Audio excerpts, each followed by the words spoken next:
Nós vamos ler o texto do Evangelho de João no capítulo 6, a partir do verso 48. Verso 48. A palavra de Deus diz assim: sim, eu sou o pão da vida. Os pais de vocês comeram o maná no deserto, mas morreram. Mas aqui está o pão do céu que dá vida eterna a todo aquele que o comer.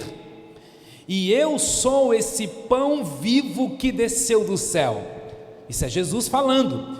Todo aquele que comer deste pão viverá eternamente. Que linda essa expressão. Minha carne é este pão, entregue a todos para salvar a humanidade.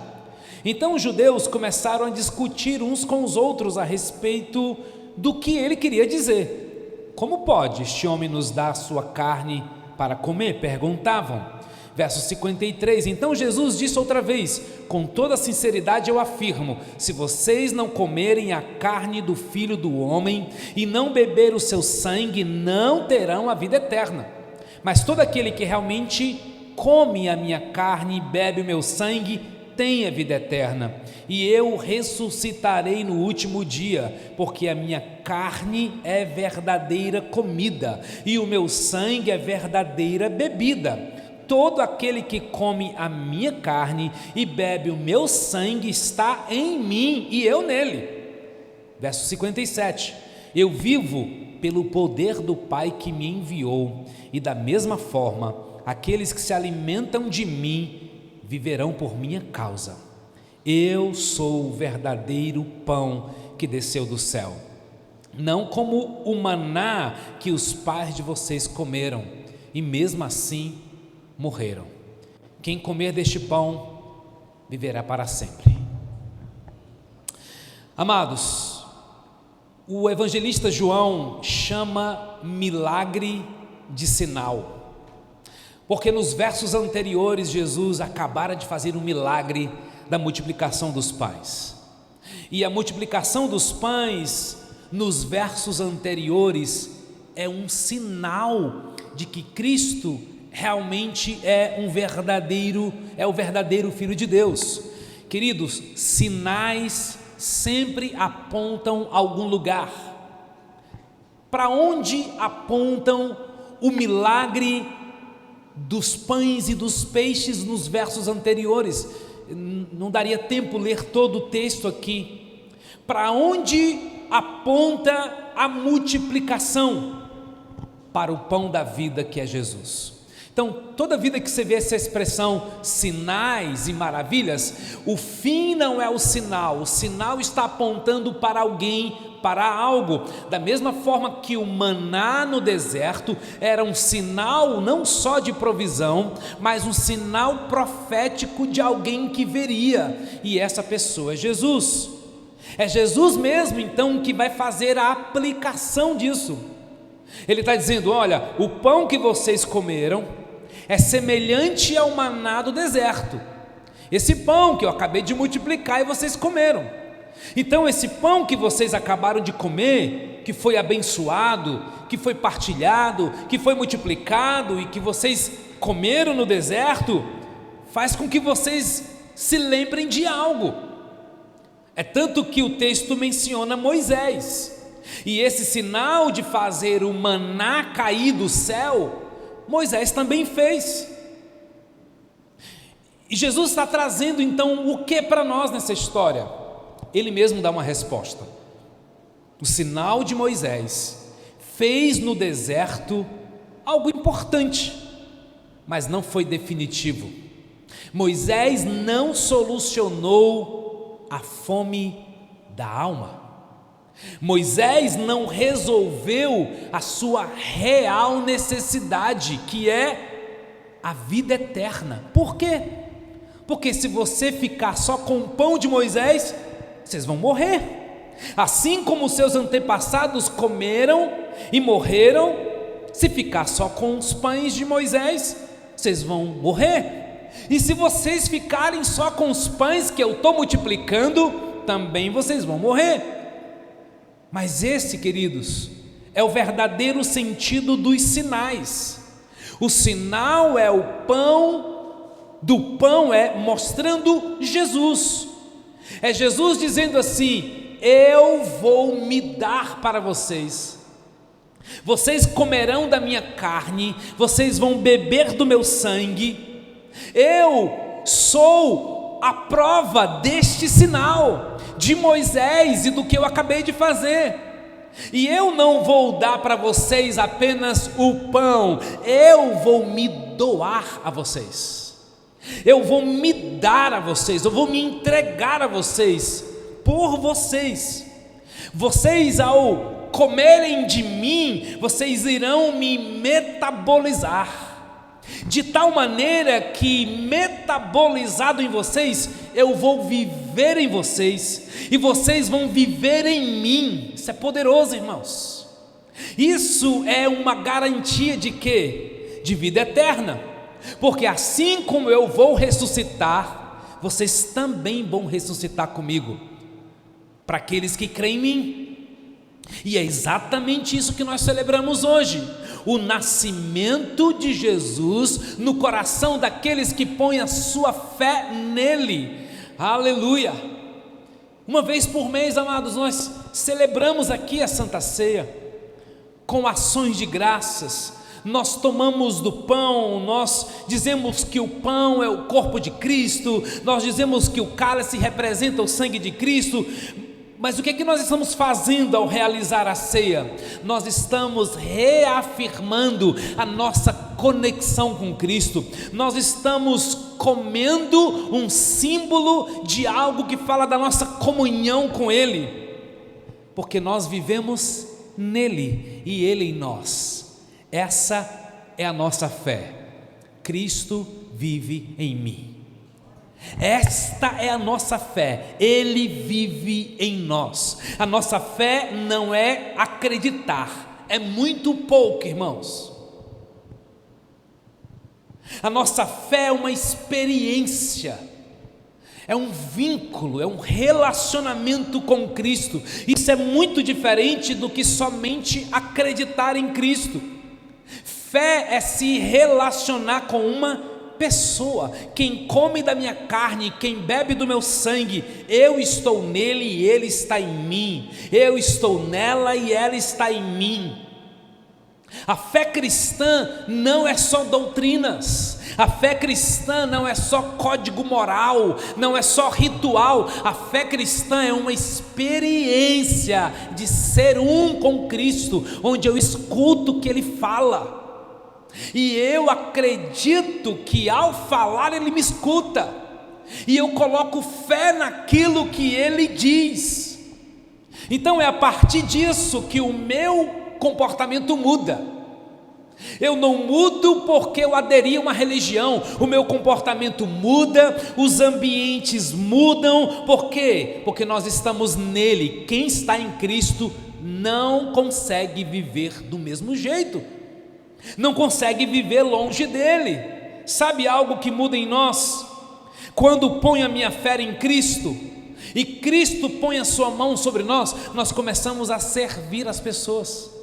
Nós começamos a amar as pessoas, não por dever, mas por entrega, por amor. Gente, o verdadeiro sentido do Natal tem pouco a ver com dar presentes, mas tem tudo a ver com doar-se como um presente. O servir de Jesus não foi fazer coisas para nós. O servir de Jesus foi dar-se a nós.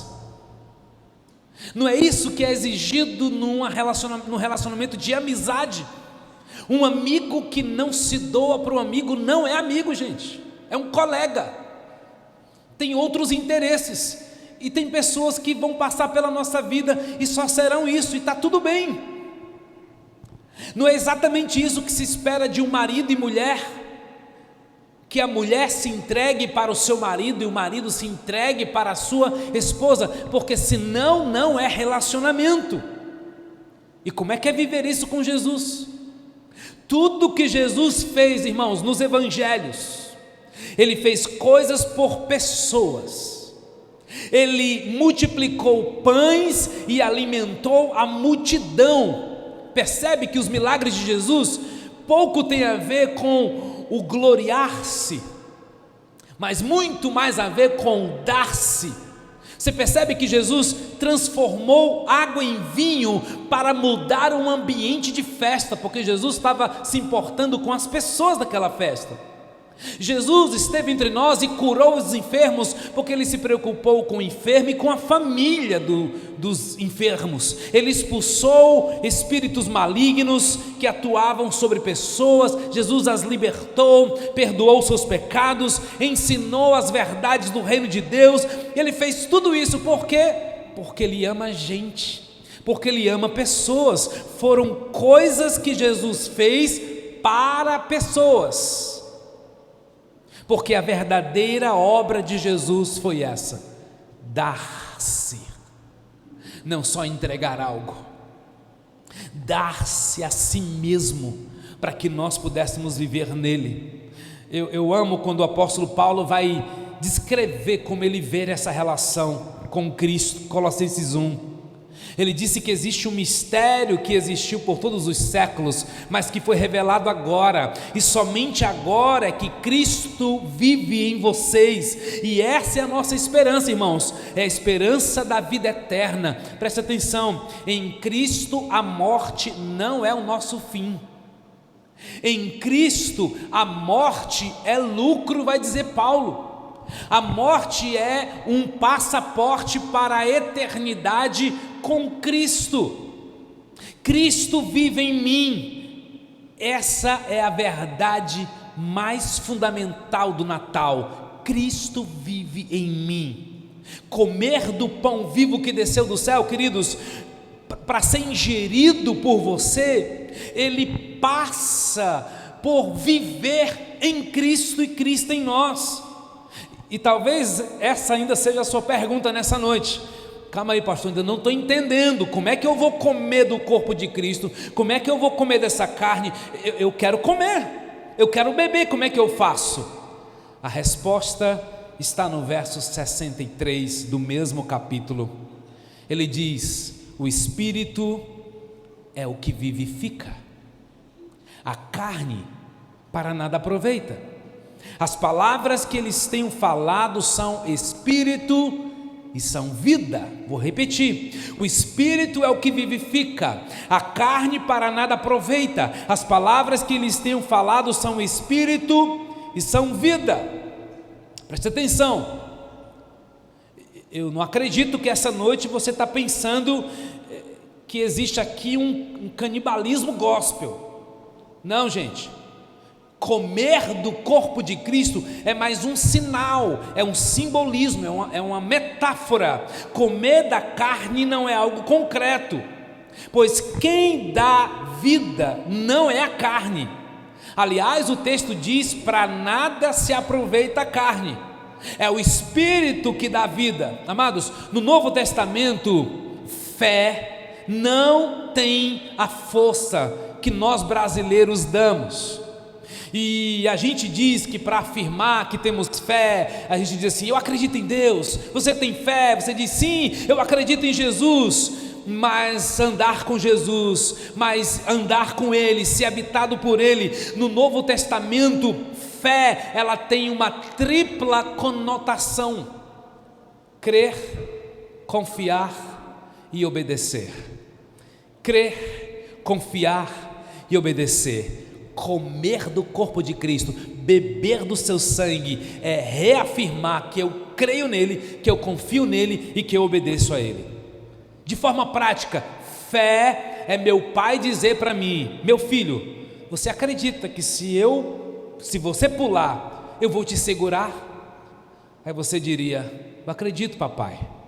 Então o papai diria: pula, aqui tem um confiar. Você acredita que o papai tem força para te segurar? Você diz: eu acredito, pai. Aí o pai diz: então se joga. É aqui que a gente confia ou não. É aqui que separa a maturidade da imaturidade. Os que vivem no Espírito, os que vivem na carne. Os que confiam, os que não confiam. Você acredita que o papai pode fazer você andar sobre as águas? Aí você diz: eu acredito, então anda. Aqui separa se você acredita ou se você confia. Você acredita que se eu pedir para você sair do barco e andar sobre as águas, você vai andar? Aí Jesus diz, então vem. Quem viveu isso, gente? O afoito Pedro. Pedro viveu essa experiência. Mande-me ir até o encontro, se tu mandares eu irei. Jesus então disse, então vem, Pedro. E o Pedro saiu do barco e foi. Irmãos, acreditar é uma coisa, confiar é outra. Acreditar é uma coisa, obedecer é outra. Ter fé em Jesus não é acreditar em Jesus, é obedecê-lo, é confiar. Lembra quando Lucas registra no capítulo 5 sobre a pesca mal sucedida de Pedro? E Jesus diz para Pedro, Pedro, lança as redes para onde as águas são mais fundas. Gente, Pedro poderia ter dito e reconhecido, e eu acho que ele quase tropeçou, porque ele chega a dizer assim, mestre, trabalhamos a noite inteira e não pegamos nada. Me parece que ele ia dizer assim, então não dá certo não. Aí Pedro diz uma frase que é frase de quem confia, mas por que és tu quem estás dizendo isso? Porque é o Senhor quem está mandando, eu vou obedecer. Porque morrer para Cristo é ganhar vida, perder para Cristo é multiplicar o que você acha que perdeu. Gente, com Deus ninguém perde. Aliás, Deus não deve nada para ninguém, Deus não deve nada para você. Tudo que você semear, você vai colher no reino de Deus.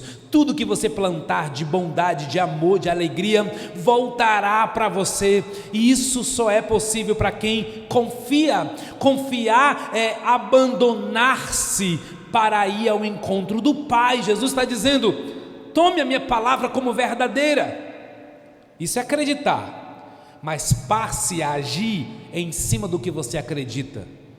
Isso é confiar.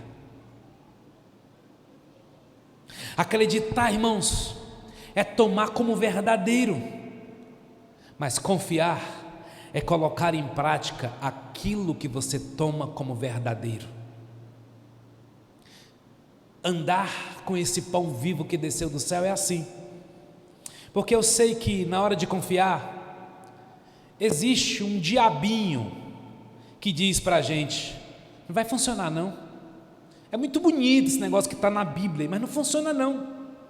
Essas vozes estão ao nosso redor o tempo todo. Esse negócio de virar face, não é bem assim, eu não sou besta não, Jesus. É assim que o cearense diz? Esse negócio de perdoar 70 vezes 7, não funciona não. Porque o Senhor não sabe o que é ter esse traste aqui comigo, que vive errando. Negócio de perdoar não dá certo não. Esse negócio de repartir não dá bom não, porque vai faltar. Esse negócio de me guardar em pureza, não. Isso são falas de quem não confia. E quem não confia nunca viverá o sobrenatural. Quem não se joga nunca experimentará as grandes coisas que Deus tem para você. As palavras que eu tenho dito, são espírito e vida. As palavras que tenho dito para você, é ela que estabelece o chão para você andar, é ela que estabelece o chão para você caminhar. Tenha a palavra de Deus como verdadeira. É assim que a gente vai comer de Cristo e beber de Cristo, é quando a gente confiar nele. E confiar exige fé obediente à sua palavra, é seguir os seus passos, é fazer o caminho de Jesus, é andar com Jesus. E o que ele vai pedir para nós? Muitas coisas, mas uma coisa é certa, ele vai pedir para você servir as pessoas. Por favor, não fique só nos presentes nesse tempo de Natal. Entregue-se, dê um ouvido para alguém, dê um abraço para alguém, convide alguém para a ceia, ouça alguém que não tem família, de repente que está perto de você, ouça alguém que está vivendo talvez um luto nesses dias. Entregue-se. Não faça apenas coisas, não dê apenas coisas, entregue-se. Lembre disso, queridos, o nosso ego não tem limite de satisfação. Tudo que você der para o seu ego, ele vai pedir mais. É por isso que quem tem muito dinheiro quer mais dinheiro. Por isso que quem tem poder quer mais poder. Por quê? Porque o ego sempre quer mais. Só tem uma coisa que tira, ou que tem a dimensão que transborda o seu ego: Cristo. Só quando Cristo for pleno em você, você vai entender o que nós estamos declarando esta noite. Tudo que você der para o seu ego, queridos, é menor do que o seu ego, porque ele sempre vai querer mais. O ego sempre vai querer mais aplauso, mais reconhecimento, mais seguidores, mais dinheiro, até que Jesus vem e diz: vem servir, porque no serviço você vai estar me imitando. Por isso que Paulo vai dizer: tenham a mesma atitude de Cristo, que sendo de forma de Deus, não se apegou a isso, mas esvaziou-se, tomou a forma humana, se fez servo e foi obediente até a morte, e morte de cruz. Então Deus o exaltou. Que linda essa parte. Então Deus o exaltou. Você nunca estará perdendo em Cristo. Entregue-se nas mãos dele. Entregue o seu tempo para Deus. Você vai ver o seu tempo sendo multiplicado. Não só porque Deus vai fazer, não é porque Deus vai fazer 25 horas para você.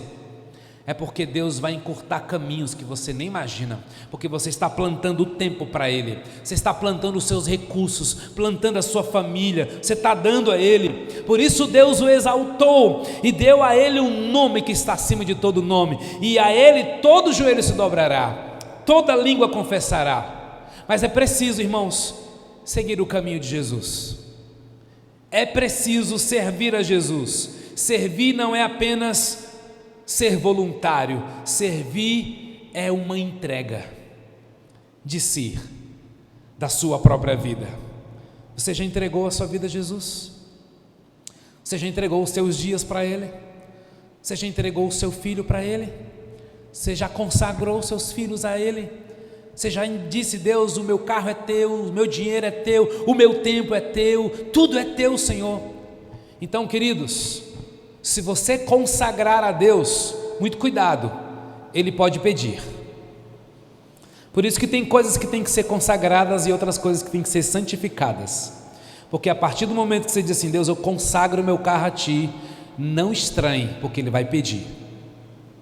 Ele vai pedir para você servir alguém, Ele vai pedir para você cuidar de alguém, Ele vai pedir para você ser generoso com alguém, Ele vai pedir para você parar, talvez em uma batida, como aconteceu comigo há um tempo atrás. Eu estava orando em um dos momentos que eu liderava uma célula, a gente estava querendo fazer um ato de compaixão por uma família. Eu disse: Deus, mostra essa família. E eu estava dirigindo ali na Juscelino Kubitschek e vi uma batida, um som tão alto, e eu disse: meu Deus, o que aconteceu? O Espírito Santo ao mesmo tempo falou ao meu coração: lá está a família que você está pedindo para amar. Meu Deus, eu estava indo para um compromisso tão importante. Eu voltei, estacionei meu carro. Então, um homem que estava dirigindo um Fiat bateu num carro, que bateu numa moto, que bateu numa ambulância.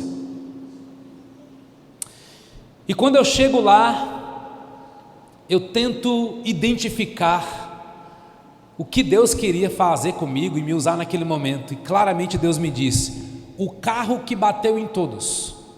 O motorista estava fora do carro, chorando copiosamente numa parada de ônibus, sozinho, com a mão na cabeça, desesperado, enquanto o camarada que estava caído na moto, enquanto quem estava na ambulância, o outro carro, estava aquela confusão toda.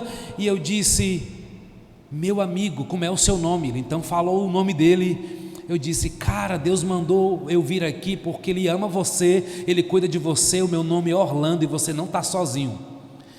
E naquela experiência, queridos, eu disse: eu preciso do teu telefone. E ele foi me dando os números. Gente, ele não dizia nada com nada, me dava 10 números, 12 números. Eu disse: só são 9, meu amigo, vai, tu vai conseguir. E ele tentou, e na quarta, quinta vez ele conseguiu me dar o número dele. Eu disse assim: eu vou entrar em contato com você, você não estará sozinho. Fui para o meu compromisso, 4 horas depois eu volto do meu compromisso. Se eu vou passar lá em frente, vai que eles ainda estão por lá. Gente, 4 horas depois ele ainda estava lá.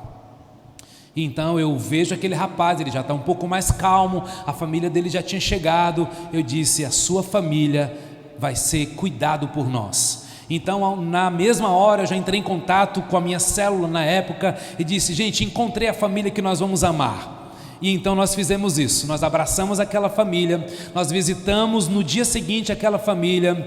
E sabe o que aconteceu, gente? Eles entregaram a vida a Jesus. E hoje eles ainda estão na minha antiga igreja. Uma família que foi amada porque alguém se dispôs a dar-se. Eu poderia ter dito, e claro, nossa célula se juntou e pagamos um dos prejuízos. Qual é o menor prejuízo? É a moto. Então a gente pegou a moto, era o que a gente podia na época. Então nós pagamos todo o prejuízo da moto. Não só da moto, mas do motoqueiro.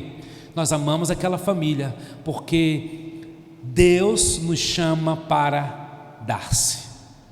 Você já teve encontro com Jesus? Eu quero convidar uma pessoa aqui que teve um encontro com Jesus, e ela vai compartilhar com a gente como foi essa experiência. Por favor, querida Laura, vem compartilhar com a gente. Como que você encontrou Jesus?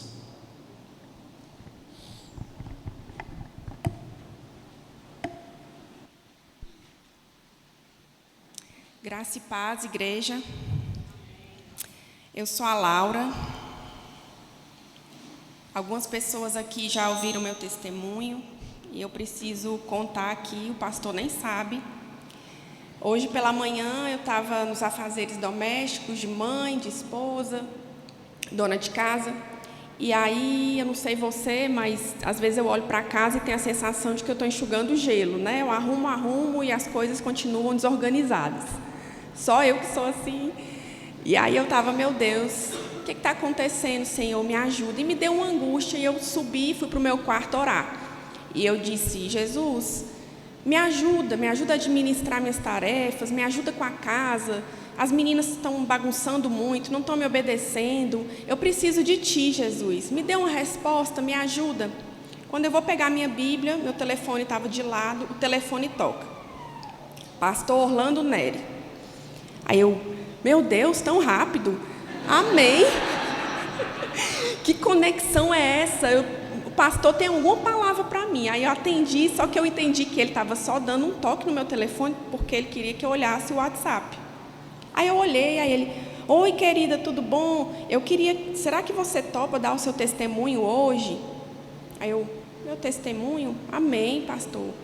Deus, eu não sei o que o senhor quer falar, mas eu vou topar, porque eu já dei meu testemunho aqui, né? Acho que a maioria de vocês já conhece, mas tudo bem, amém. Dou meu testemunho sim, amém, topei. E aí, eu já havia dado meu testemunho em algum outro momento, então estava no meu bloco de notas. E naquele momento ali eu revisitei meu bloco de notas e comecei a ler o meu testemunho. E ali Deus falou comigo. E Deus me disse: Laura, você está reclamando que a casa está bagunçada, né? Já houve um momento em que você não tinha casa. Tá dando... Laura, você está reclamando que as suas filhas estão sendo muito desobedientes, né? E você não tinha filhos, e você pedia tanto a Deus que te desse filhas, que te desse um marido, e hoje você tem. E aí eu entendi o porquê que eu devia dar meu testemunho hoje. Porque eu precisava me lembrar daquilo que me dá esperança. Eu precisava me lembrar de onde Deus me tirou. Eu precisava me lembrar quão misericordioso e amoroso o Senhor foi comigo. Ele me resgatou e eu não posso me esquecer. Não posso me esquecer disso. Eu não posso considerar normal o que Deus fez por mim, porque não é normal. Não é qualquer coisa. Eu sou o pão da vida, aquele que vem a mim jamais terá fome, quem crê em mim jamais terá sede. Esse versículo, ele tem tudo a ver com a minha história. Eu sou mineira, nasci no interior de Minas Gerais, uma família bem desestruturada, o pai no alcoolismo, a mãe bem emocionalmente instável. E a minha infância foi marcada por instabilidade, um cenário bem assim obscuro. E algo aconteceu na minha vida em 1999, tinha 12 anos na época. Estávamos retornando da casa de um tio, muita chuva, né? Em Minas tem períodos de chuva bem intensos e muita neblina. E nesses caminhos das estradas ali na região metropolitana de BH, que tem muita curva, nós sofremos um grave acidente de trânsito. E nesse acidente a minha mãe faleceu. Minha mãe faleceu e com ela morreu também dentro de mim uma infância, a minha família, a minha casa e a minha filiação também. Eu e minha irmã mais nova, né, minha irmã tinha 9, eu tinha 12, nós fomos criadas por uma tia, irmã da minha mãe. Na época, meu pai disse que não tinha condições de nos criar, e nós fomos criadas por essa tia. E só um parênteses, meu pai, ele vinha da religião Umbanda, sempre frequentou o centro de Umbanda, meu avô era maçom, a minha mãe católica, mas pela convivência com meu pai, também ia, né, para terreiros, enfim. Esse foi o contexto religioso que eu cresci. E com o falecimento da minha mãe, eu comecei a ter uma sede e uma fome por ser amada, né? Porque acho que depois do amor de Deus, o amor de uma mãe é o que mais se assemelha. E eu perdi esse amor. Eu sabia que ninguém no mundo jamais iria me amar como a minha mãe me amava, né? E com 12 anos, não entendia muita coisa, comecei a sentir muita fome e muita sede e também muita revolta, né? Por que, Deus? Por que aconteceu isso?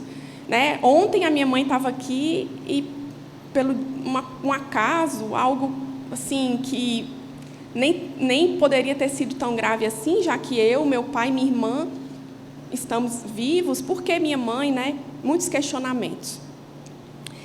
E com essa partida, surgiu um buraco muito grande no meu peito. Um vazio que nada preenchia, nada. Eu comecei a procurar respostas e eu fui para o espiritismo kardecista, porque o espiritismo kardecista dizia que, primeiro, se eu estava passando por aquilo, com certeza, em vidas anteriores, eu deveria ter feito algo e eu precisava passar por isso e eu precisava aceitar, sem questionar, aquela minha realidade.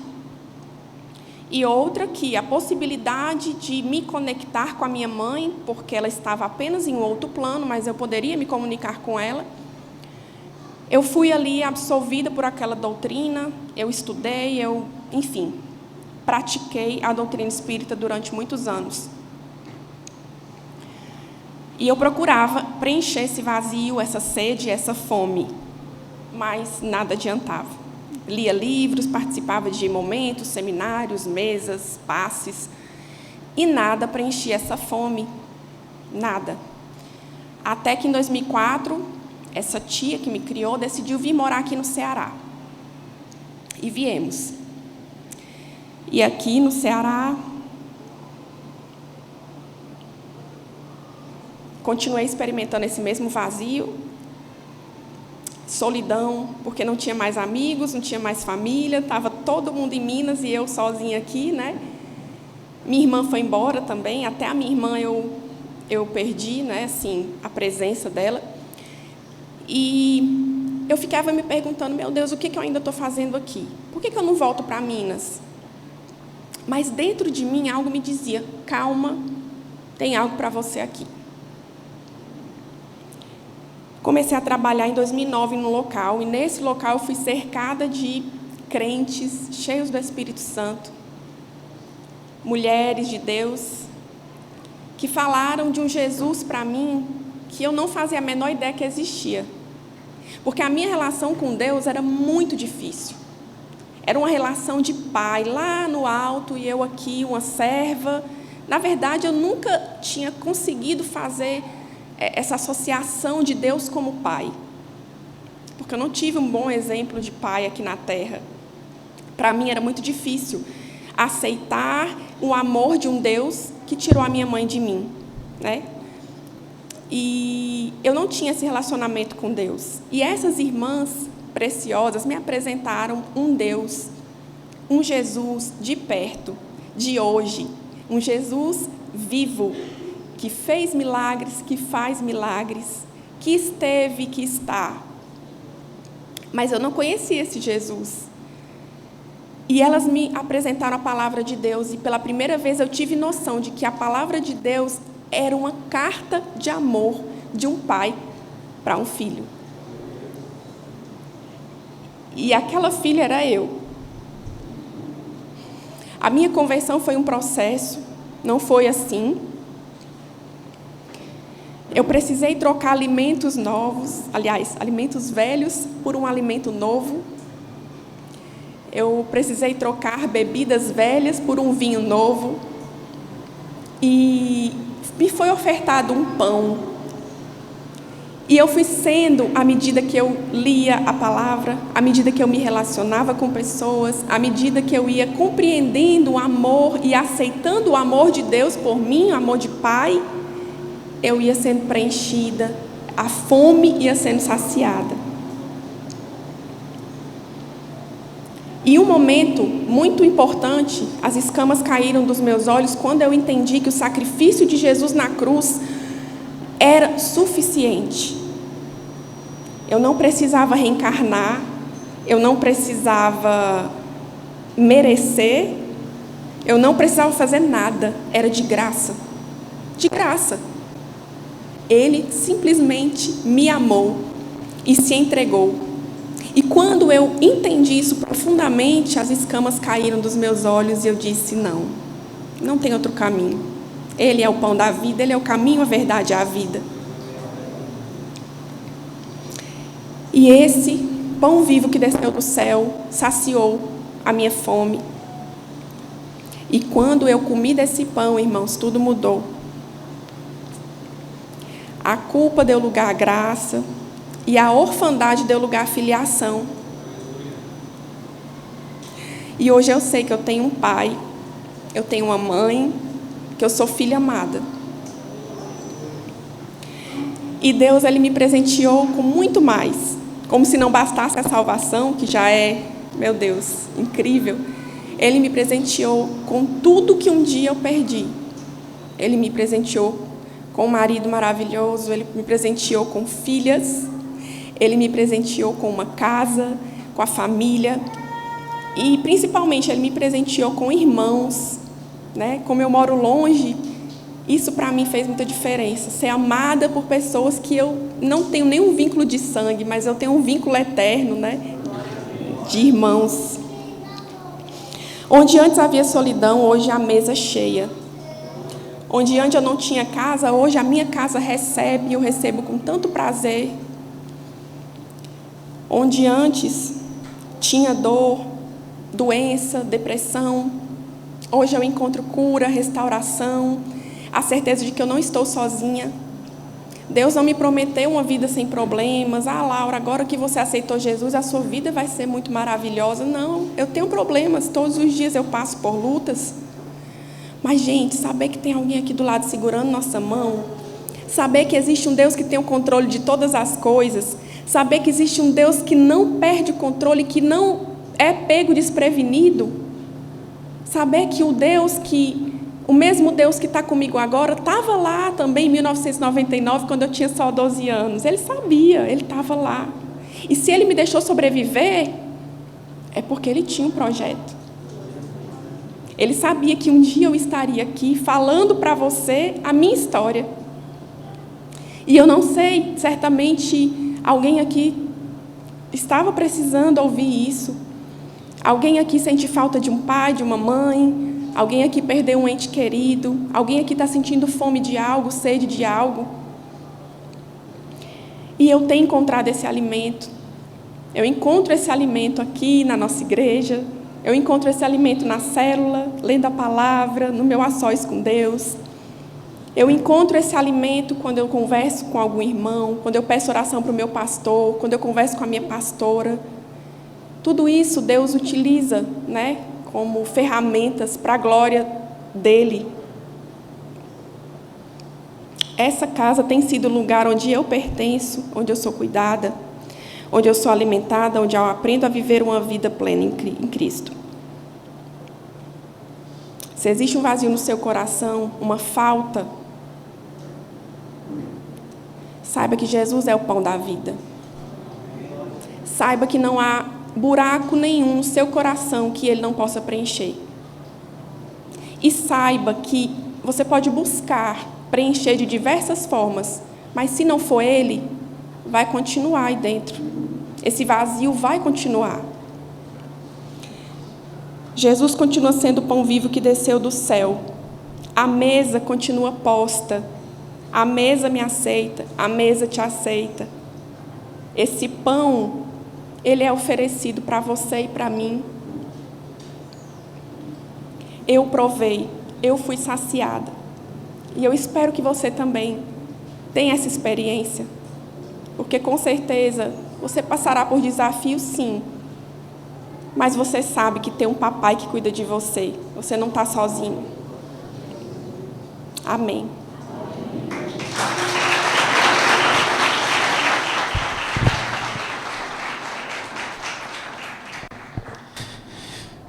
Eu vou chamar os músicos para a gente ir encerrando a nossa noite.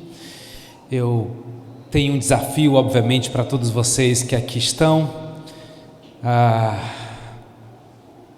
Nada nesse mundo é saciável até que eu encontre o pão da vida. Porque toda fome só será saciada plenamente quando plenamente eu estiver saciado em Jesus. A gente não se cansa de falar dele. Eu sei que tem pessoas aqui que são apaixonados por coisas, experiências. Eu conheço pessoas que são apaixonadas pelo esporte. Gente, é impressionante. O que elas se dão, pagam, se submetem pelo esporte. Eu conheço gente que se dão pela música, pela arte. Ele é apaixonado pela arte. Mas todas essas coisas perecem. Será que não está na hora de você se apaixonar por uma pessoa chamada Jesus Cristo, que pode de verdade te mudar de dentro para fora?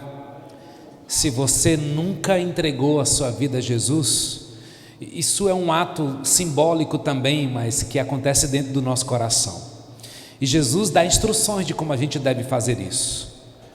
Ele diz: se com a tua boca confessares a Jesus e em teu coração creres que Deus o ressuscitou dentre os mortos, serás salvo.